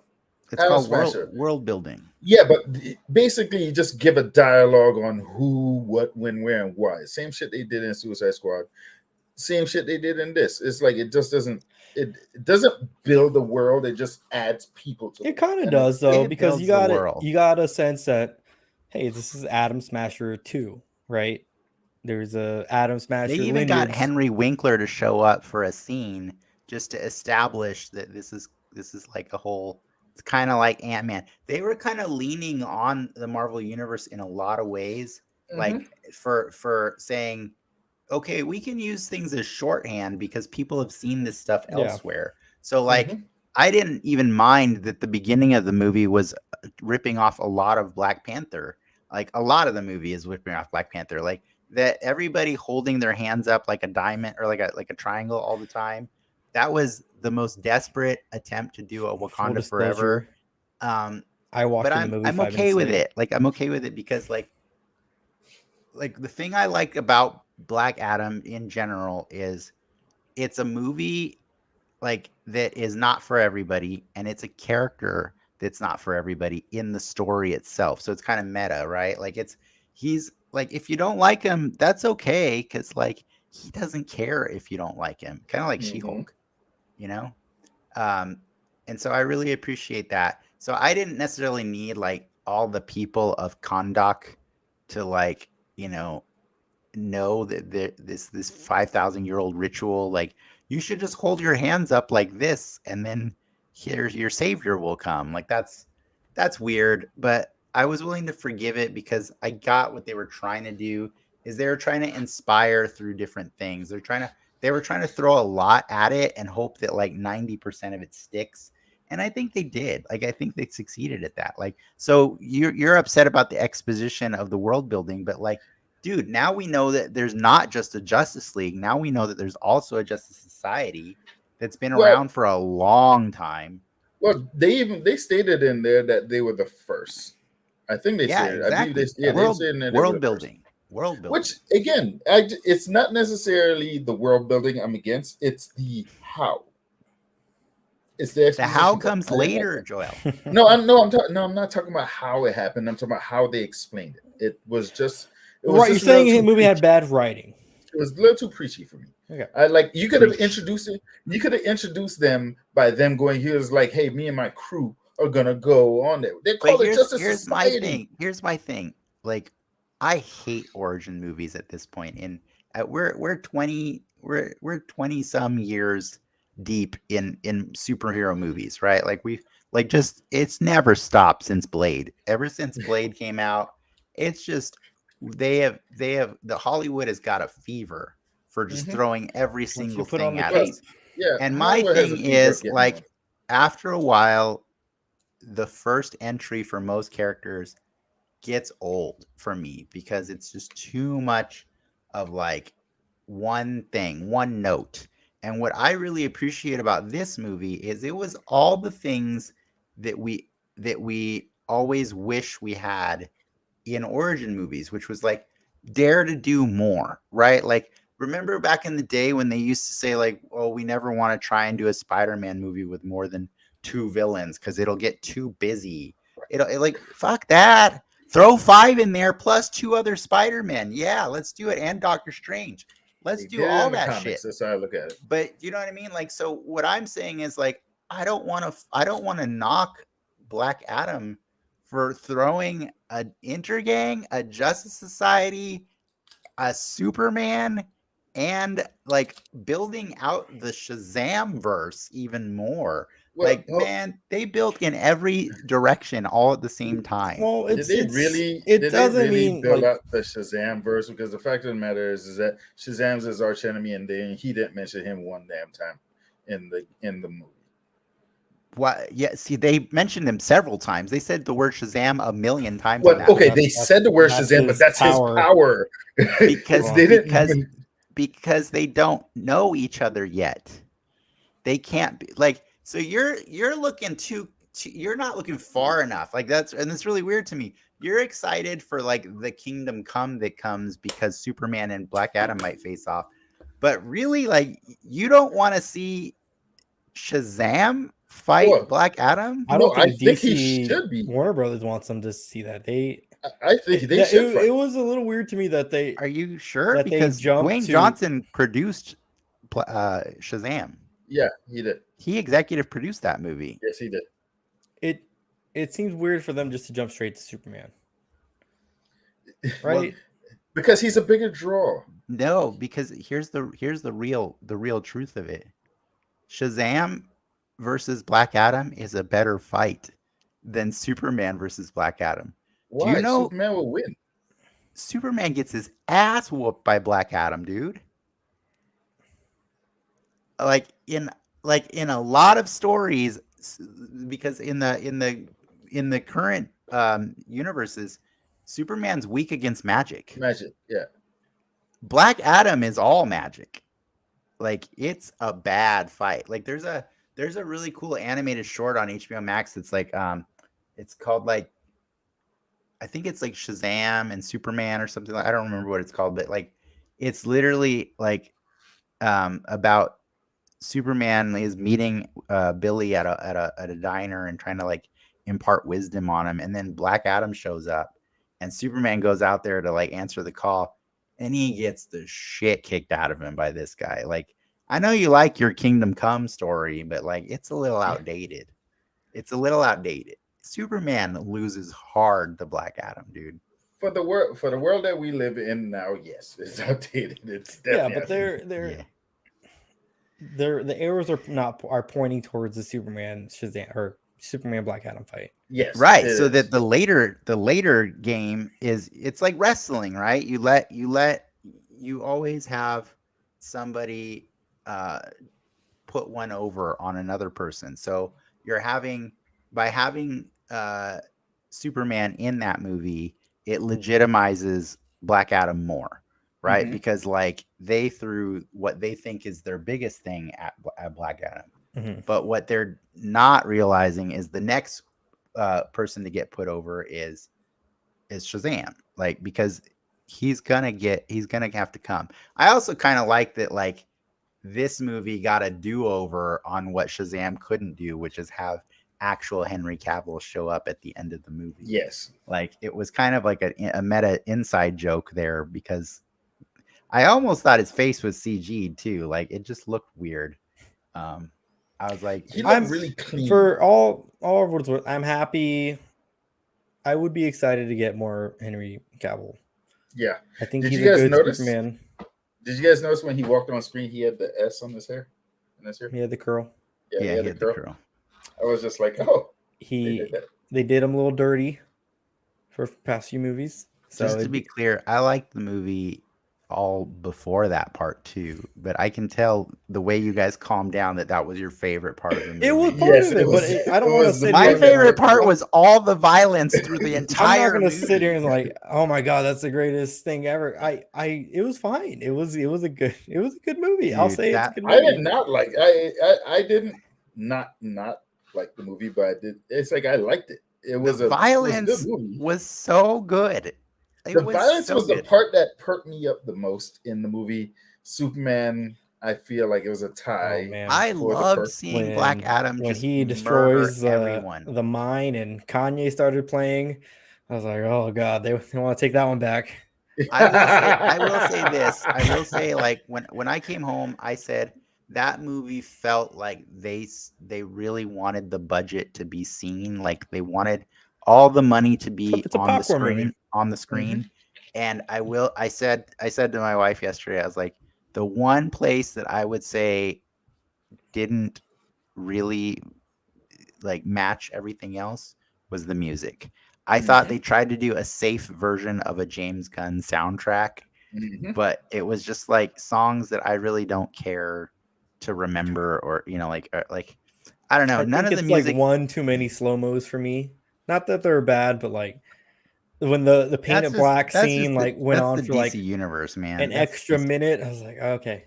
you don't get to start now in the 11th movie deep getting mad about the DC universe for having slow motion. But I understood the slow motion. The slow motion, they were trying to show off the more super speed. Yeah, he was fast, man. He was So, fast. He had a very fluid movement to him when he fought. I thought it was really cool. It did remind me of Injustice, like the way like Superman. Yeah. Or, like, I love that he was like, always floating. The Rock was just always on wires. Like he barely ever like actually physically did anything in that movie. And I thought that was another way he showed so much restraint, is they just let the CG go at it and just like let him do stuff. Now, would I say that the third act was great? Nah, it was pretty much on par with every DC movie ever and most Marvel movies, honestly, which is just like, all right, time for a giant CG battle, and like that's most movies now, though. Yeah, well, that's most superhero movies, Yeah. but were you but excited most to see movies, most superhero movies Sabak do not on the big end- screen? Most of them do not end with the bad guy getting ripped in half from the head, split down the middle. That's cool. Oh my god, that part was so awesome. For the record, I have read that movie had to be edited down because it originally got a rated R, and they were like, no, we can't do rated R. So they had Comic-Con. They showed the full tomb sequence, and I remember it being a lot more violent than what we got there here. was no blood, right? There was no blood in anything. I think there was a little bit, but it's hard. It's hard to like have blood and get that PG-13. It was just electrocuted the crap out of most people. Would you have liked it if it was R or no? I didn't need it to be R. I didn't need it to be R because what they pulled off was perfectly fine for me, and like I like that Superman got to be in that movie. I don't need a Superman to be in rated R stuff. Like it's the funny thing is, like, I remember there was this one scene. There was a scene in the beginning where this guy runs and hides behind a rock, and then you saw Black Adam put his hand through the rock and grab the guy by the head. And I was just sitting there thinking to myself, for some strange reason, I just turned to freaking Neil deGrasse Tyson at that point, because I was just like, the force it takes to put his hand through a rock and the guy's head is still intact makes no sense at all. And it's all magic, bro. It's all magic. Zach, thanks for sticking with us, by the way. He said that it gave him some T2 vibes too. Yeah, like that's what I felt. Vibes. That's what I felt like. I'm sure that was on the whiteboard. Yeah, when they're writing the movie. I felt the relationship between Amon and Teth Adam. I liked it. I really enjoyed the little like trial and error he was doing with trying to do a catchphrase. Like I just really love how much people got murdered before he ever got to do his catchphrase. I liked it in Shazam too with what's Billy's brother's name? It's not matter. Oh, you mean it's like adopted brother, yeah, or foster brother, whatever. Yeah. I liked how they're showing the lived-in world of the Justice League, right? And they're people look up to them. They're the people in that world see them the way we see them. They idolize them, and probably one too many Flash posters in that kid's room, but I wasn't going to hold it against them. I definitely got a lot of, aside from like T2 and stuff, like I got a lot of vibes that were Moon Knight. I got some Moon Knight vibes in the same way that, like I said, it was kind of like She-Hulk, in that Moon Knight doesn't care if you like him or not, right? Like it's not like like Egypt clearly liked Moon Knight, like they, like in the story. I mean, within the story itself, like it's not that he's trying to be a hero for people. Like he's trying to just do what he thought Do was his right, thing, yeah. right? Yeah, he's trying to just do his thing, and I feel like that's a cool character that's worth exploring. That kind of that anti-hero, right? And so I really appreciate that. You know, we got an anti-hero that got his own movie, and that was cool. And like you got to see what that means, and it's a lot of murder. It's a lot, but Yeah. If I had to, like, if I'm nitpicking now, the oh, anti-hero, now you are. the anti-heroism's like, you can choose to be. It's just like, come on. Like I would have wished they would have made it. They wouldn't have banged your head over, the anti-hero-ness. You have a choice, Teth Adams, to be a hero or not. Like, Well, what's contradictory about what you're saying right now, mhm. Ricky? You came onto the show with an argument that you thought was going to hold water, which was people go to see rock movies because it's The Rock. They do. They do. Well, but Joel and I clearly said that's not why we go to see a movie. Or why do we No, go to see a rock movie? But it what for I'm me, saying is, if you acknowledge that that is the basis of your argument, then you acknowledge also that a lot of people go to see rock movies. And if you got a lot of people going to see rock movies, then you got to cater to a wide audience. And I think some people aren't going to get the message as clearly as others. So Again, yeah, you're going for the lowest common denominator. It almost felt, this movie felt very safe in that regard. Like, again, the big CG fights, you're getting your big popcorn movie. You're getting your money's worth by it going to see didn't this movie. But I it, don't it think didn't it didn't want to be misunderstood, and that's what that movie was. Like they didn't want any audience member to misunderstand that the character itself is misunderstood. Like that's and so yeah, that's a very confusing thing to have to convey. And so they had to do it. Like, they had to make it very explicit. Like you get to choose, you get to choose. For me, the mom was like the most annoying part of the movie because she was just the exposition monster. She just had to explain everything to me all the time, and but I forgive it because we have, like, I nicknamed what's his face in all the Marvel movies, Dr. Exposition, Selvig. Oh my mm, god, that guy's the worst. Like that guy literally just explains the entire plot of Thor 1 and 2 and like some parts of Avengers, like it's too much. Like, so I get it. These characters have to exist. They just do so that everybody can understand it. And so yeah, like I think we're better off for it in the long run because the next time we see him, less has to be and explained again, yeah, and that's less and that's less and less. ultimately, as we'll say it every week, every time something new happens. Am I happy with the Black Adam that we're left with? Am I happy with the Hawkman, the Cyclone, the Atom Smasher? Yeah. I will watch a Black Adam too, because yes, I was satisfied with my movie ticket, even though I didn't Yeah. pay for it. yes. Um, Who I was the least satisfied with? The who? kid. Dr. Fate. What? Why did you like Doctor Fate? What? Because I know Dr. Fate a lot better than I know all the rest of those characters. Mhm. And I know that when he wears the helmet, he is entirely possessed by a different being that does not just take the helmet off every time he wants to say something and make a point. He's a completely different person. Well, you got to show Pierce's face. That's Yeah, in the come Yeah, on. well, contract. that was You don't have annoying. a face that look that pretty and not want That to was take Yeah, off that really helmet. annoying because like that's not how Dr. Fate works. that man Like has a when and in the credits. like when He's he getting puts the paid. helmet on, he is agreeing. Like they have like legally binding contracts with the helm of Naboo. Like basically, hey, okay, I'm gonna go in here and can you let me out for dinner or something like that? You know what I mean? It's not like, oh, hey, I just wanted to say something really quick, so I'm gonna just take this off. Like that was annoying to me, like to the nth degree. I But could maybe not. he's like, this is an old Dr. Fate, though, right? He's a No, master. you don't understand. Dr. Fate by nature is very, very old. Thousands and thousands of He years said old. he was hundreds of years old in the No, movie. Dr. Fate is thousands of years old. Kent is hundreds. There have been other Dr. Fates besides Kent, and there are others after Kent. Like Now, it's out of curiosity, you're confusing the character Kent with I Dr. mean, Fate. they should have explained it in the movie.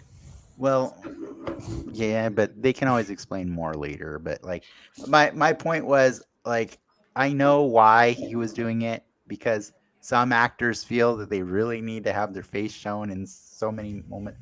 But like for Dr. Fate, it hurt me the most. It just because I wanted it to be a completely and feel like a completely different person than when it's the helmet's off. And it felt like the same guy all the time. And I didn't like that he was doing tricks with just holding the helmet over on the side. Like, you know, he was able to like there was a scene where they're fighting in that room and Dr. Fate's just like kind of like Like sliding over, teleporting. Yeah, like I'm like, no, bro, you have to put the helmet on if you're gonna do the cool stuff. Like he said he just has to touch it. It was killing me. It was They like, put a towel over it. did I think he was cool looking? Hell yeah, man. Like when the whole Justice Society was fighting Black Adam in the streets of Kahndaq, that's when that was cool. That's when the cool the tear rolled down my eye because I was like, this is so cool because Black Adam we just saw Black Adam tear the shit out of so many hundreds of people, and now he's actually going toe to toe with Hawkman, and that was awesome to me because like, do I think it's a little extra to not introduce one ridiculous metal but also two in the same movie? Yeah, that's a bit much. Like it was a bit much to have Eternium and Nth Metal both appear for the first time in one movie. But I was willing to Metal forgive is Dr. Fate, right? No, Nth Metal is Hawkman. Okay. Yeah, that his whole ship was made out of it, and his armor. Yeah, and well, it's another magical metal. It's a magical metal, not from Earth. This ship is indestructible, and then it got blown up at the end. It blew up at the end.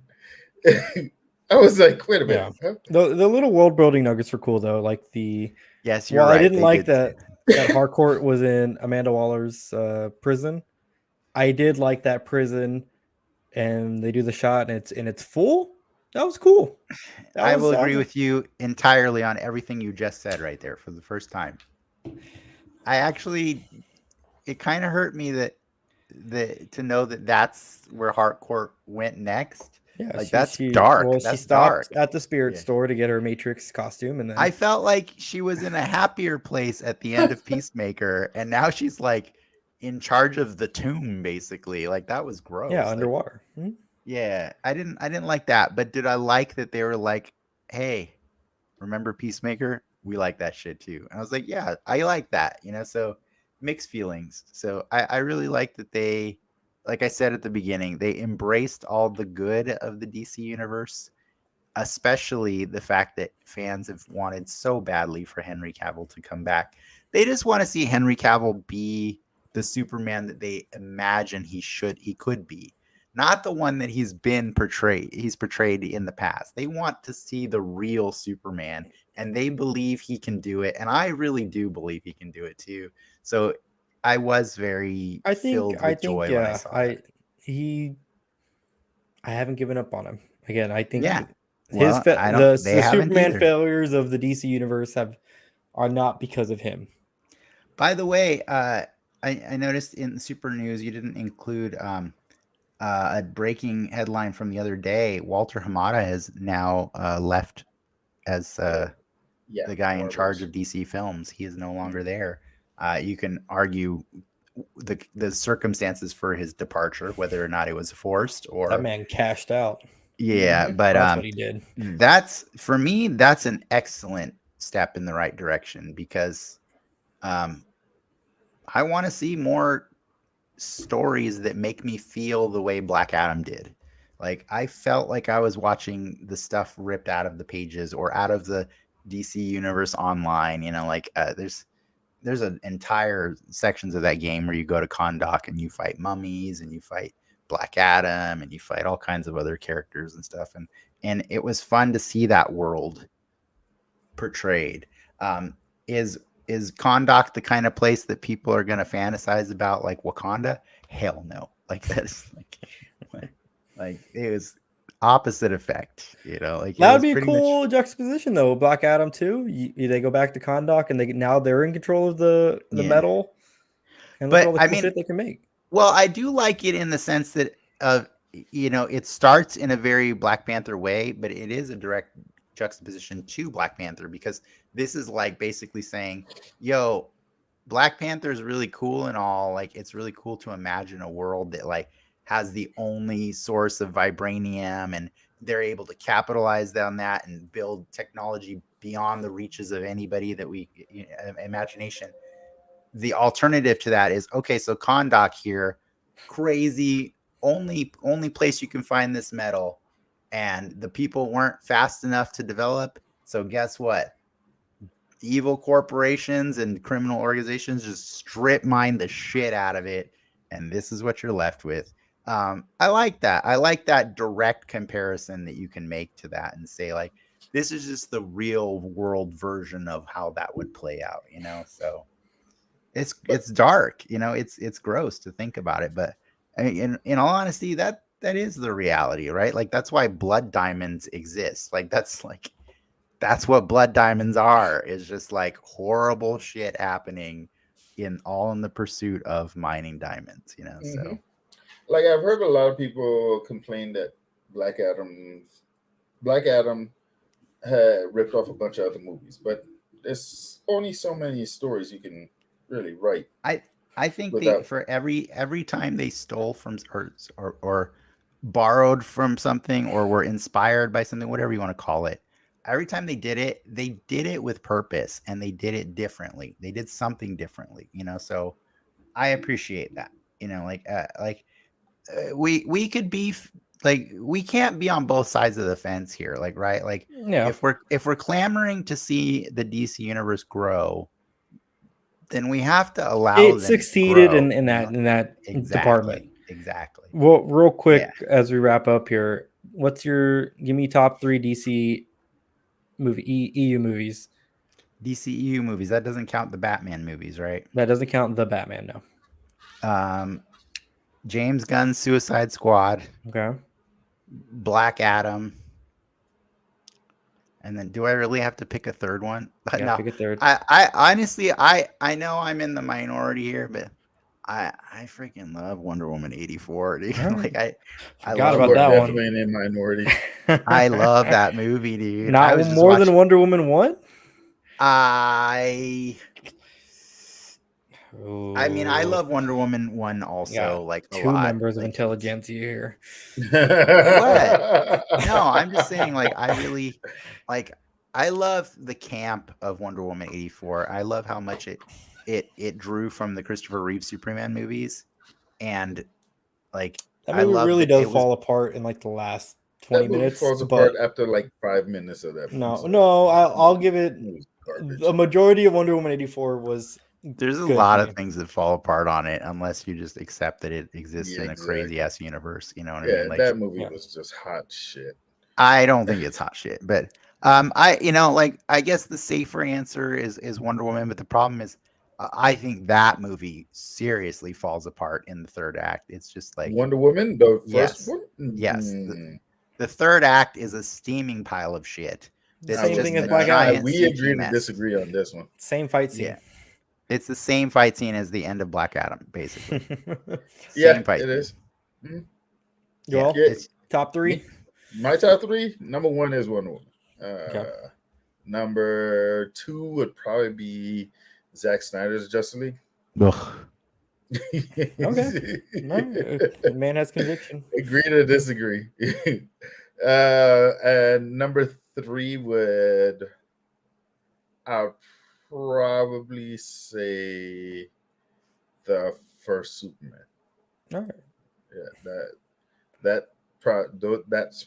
I think that's telling, though, that you guys have different. James Gunn's Suicide Squad had more heart than any of those DC movies. Like it just had more heart than any of them. Honestly, James Gunn Suicide Squad is in my top 5, but I'm sorry, I like the first Superman holds a special place, and that would have probably been my number 1. But Wonder Woman was just a better movie. Well, the first Wonder Woman was just a better movie. Yeah, Wonder Woman's a better movie because she doesn't just go breaking necks at the end of the movie. Yes, that's the problem. That's the main problem I had with also, her moral compass is not ambiguous. Steve Trevor is a great moral compass. Yeah. Unlike Pa Kent, who is not sure whether or not buses filled with children should be saved. Yeah. Again, saving his son, he's protecting his son. That's a different story. But and Superman learned from that because he realized his father was wrong. And the best part about Black Adam is they only brought back Henry Cavill and not Kevin Costner. Oh, you know he's coming back. He's going. Yeah, there's gonna be a moment where we're done with Kevin Costner. They're going to the fortress. We're done. He's gonna go on top of a mountain somewhere, and Kevin Costner is gonna show up. Anyways, I liked Black Adam a lot. It's in my top 3 of DCEU movies, only because we're not counting the Batman movies. Just to be clear, if Batman movies are counted, none of these even come close. Yeah, none of these come close. Yes, none of them come close. I don't think Black Adam breaks my top 3, but maybe makes the 4th. What's your top 3? Yeah. I'll take Zack Snyder's is in there. Suicide Squad, Aquaman, and Superman. See, that's the thing. Everybody is cringing about at least one of the movies in. I like Aquaman. Aquaman is hot. They went full camp. Yes, Aquaman. They went full camp and just went full circle with it, and I appreciate that. They knew exactly what they were. Well, as soon as the stupid octopus is playing the drums, I was in. You mean like 2 hours into the movie? Yep. I mean, you got your money's worth in that movie. It took like 2 hours. I fell asleep. People had to tell me about the Aquaman coming out of the water as a pit bull. That was amazing.